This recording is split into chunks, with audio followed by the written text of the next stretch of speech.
आज भाजपचे आमदार संजय केळकर हे ठाणे स्टेशन परिसराची पाहणी करतायत। ठाणे स्टेशन परिसरामध्ये मोठ्या प्रमाणात वाहतूक कोंडी होते आणि ही वाहतूक कोंडी जी आहे ती थांबवण्यासाठी, ही वाहतूक कोंडी जी ती सोडवण्यासाठी मोठ्या प्रमाणात प्रयत्न केले गेले, मात्र अजूनही याला काही यश आलं नाही। आज सगळे जे वाहतूक पोलीस आहेत त्यांच्याबरोबर ही सगळी पाहणी केली आहे। सोबत भाजपचे सगळे नगरसेवक देखील आहेत। सर, आज पाहणी केलेली आहात, तुम्ही काय नेमकं निष्कर्ष निघालाय? कारण की ठाणे स्टेशनच्या समोरची वाहतूक कोंडीची समस्या नवी नाही आहे, फार जुनी आहे।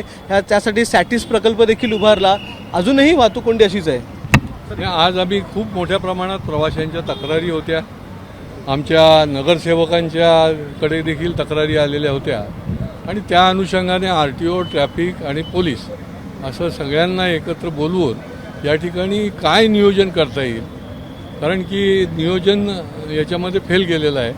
मोठ्या प्रमाणात उर्मट उद्धट रिक्षा चालक जे आहेत हे कमी आहेत, परंतु ते इतका उच्छाद करतात, त्यांचा बंदोबस्त करण्याची जबाबदारी जी आहे ती आपली घेतली पाहिजे, कारण प्रवाशांना त्याचा त्रास होतो। 10 लाख कम्युटर्स रोज या रेल्वे स्टेशनला प्रवास करतात आणि त्यांचा हा प्रवास सुखकर होण्याच्या दृष्टीने आता पुढच्या काळामध्ये काही सजेशन्स पण आहेत, तर एका मीटिंगच्या माध्यमातून त्याचे निर्णय करू आणि ज्या लेन्स आहेत त्या खाजगी गाड्या, रिक्षा, टॅक्सी, प्रवासी हे काय काय त्याच्यामध्ये काय काय करता येईल।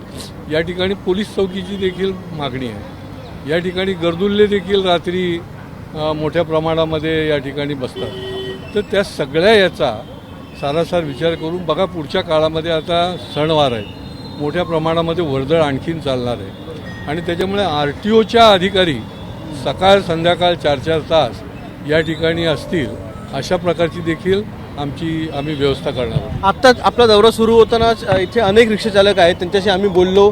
त्यांनी स्वतःहून येऊन सांगितलं की तुम्ही आलेले आहात, दौरा आहे म्हणून RTOचे अधिकारी, म्हणून RTOची सगळ्या व्यवस्था या ठिकाणी, नाहीतर इकडे कोणीही नसतं। अनेक प्रवाशांनी देखील आम्हाला सांगितलं की दौरा सुरू आहे म्हणून पोलीस इकडे आहेत, बाकी कोणी दिवसभर इकडे उपस्थित नसतं, कोणी आम्हाला बघत नाही, रिक्षावाले आमचे भाडी घेत नाही, आम्हाला घेऊन जात नाही। तर याबद्दल काय त्यांना काय निर्देश देणार आहात की नाही? आम्ही इथे यायच्या आधी सकाळचे देखील माझ्याकडे सगळं चित्रीकरण आहे आणि त्याच्यामुळे ही सगळं ज्ञात आहे की आता कधीतरी त्यांना 2 तास आधी कळतंच ना आम्ही येणार होतो, परंतु पुढच्या काळामध्ये हे अतिशय ज्याला म्हणतील कठोरपणे त्याची अंमलबजावणी करण्याची आमची भूमिका आहे की तुम्ही 4 जण दुसरीकडे नाही थांबले तरी चालतील, पण हे अत्यंत महत्त्वाचं जागा आहे, इथे RTOचे देखील राहिले पाहिजे। मागच्या वर्षी आम्ही ते सुरू केलं होतं, परंतु मॅनपॉवर कमी याच्या नावाखाली RTOचे लोक या ठिकाणी येणं बंद झालं, परंतु या ठिकाणी ही शिस्त लागेपर्यंत त्यांनी आलंच पाहिजे आणि या पुढच्या काळात तशा प्रकारची व्यवस्था करणार आहोत। मॅनपॉवर कमी हे ट्रॅफिक पोलिसांचं जुनंच कारण आहे आणि या कारणासाठी महापालिकेने त्यांना वॉर्डन दिलेत, त्या वॉर्डनचा पगार देखील 4 महिने झाला नाही आहे, ते वॉर्डन देखील या ठिकाणी नसतात। मग वाहतूक पोलिसांकडे मॅनपॉवर कमी हे किती दिवस आपण हे कारण ऐकणार आहोत? RTO जर या ठिकाणी थांबले तर त्याचा जास्त परिणाम मिळत असतो, तर आता त्यांनी ते उपलब्ध करण्याचं सांगितलं आहे आणि आपण जे म्हणताय की वॉर्डनचा महिन्याला पगार झाला पाहिजे। शेवटी हे कष्टकरी आहेत, एका जागेवर उभे राहून तासनतास काम करतात आणि त्यांचा जर चर्चा आज मला भेटले, बरेच वॉर्डन भेटले की आम्हाला 4 महिने झाले पगार नाही, तर तो देखील वेळच्या वेळी देण्याची हमी महापालिकेने देखील घेतली पाहिजे आणि त्यांनी तो ठरवलं पाहिजे। आता मी महापालिका आयुक्तांना देखील हे सांगणार आहे। इथला हा जो प्रोजेक्ट आहे तो बनून किमान 10-15 वर्ष झालेली आहेत, अजूनही इथे वाहतूक कोंडी होते आहे।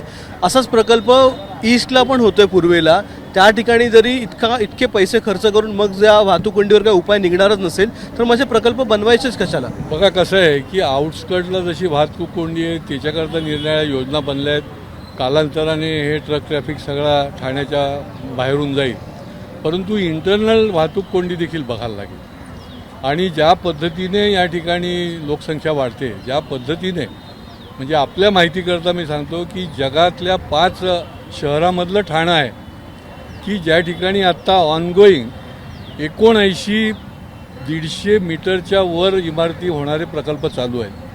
आता त्या दृष्टीने अंतर्गत ट्रॅफिकची देखील आपल्याला गरज आहे आणि त्याच्यामुळे आता एक चांगलं केलं की परमिट आम्ही बंद केलं, परमिट आता कोणालाही दिलं जात नाही, नाही तर एवढ्या मोठ्या प्रमाणामध्ये परमिट दिलं गेलेलं होतं की या ठिकाणी हे फार मोठं संकट आलं होतं आणि त्याच्यामुळे निरनिराळ्या योजना आखून त्याची अंमलबजावणी करून जेवढं हा इंटरनल ट्रॅफिक देखील कसा सुधारता येईल हा आमचा पुढच्या काळात देखील प्रयत्न राहणार आहे. शेवटचा प्रश्न विचारतो, इथे रिंग मेट्रोचं काम देखील सुरू होणार आहे काही दिवसानंतर, काही महिन्यानंतर.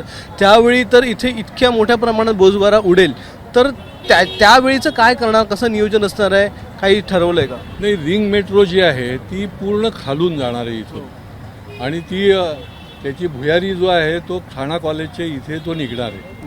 म्हणजे आत्ता जो त्यांचा डिझाईन आहे आणि त्याच्यामुळे खालूनच त्याचं पूर्ण जवळजवळ 30 मीटर खालून आणि त्याच्यामुळे वरचं जे आहे याला काही त्रास होईल असं मला वाटत नाही, कारण आमच्या मीटिंगमध्ये त्यांनी जी माहिती दिली त्याच्यावरून त्यांनी हे सांगितलेलं आहे.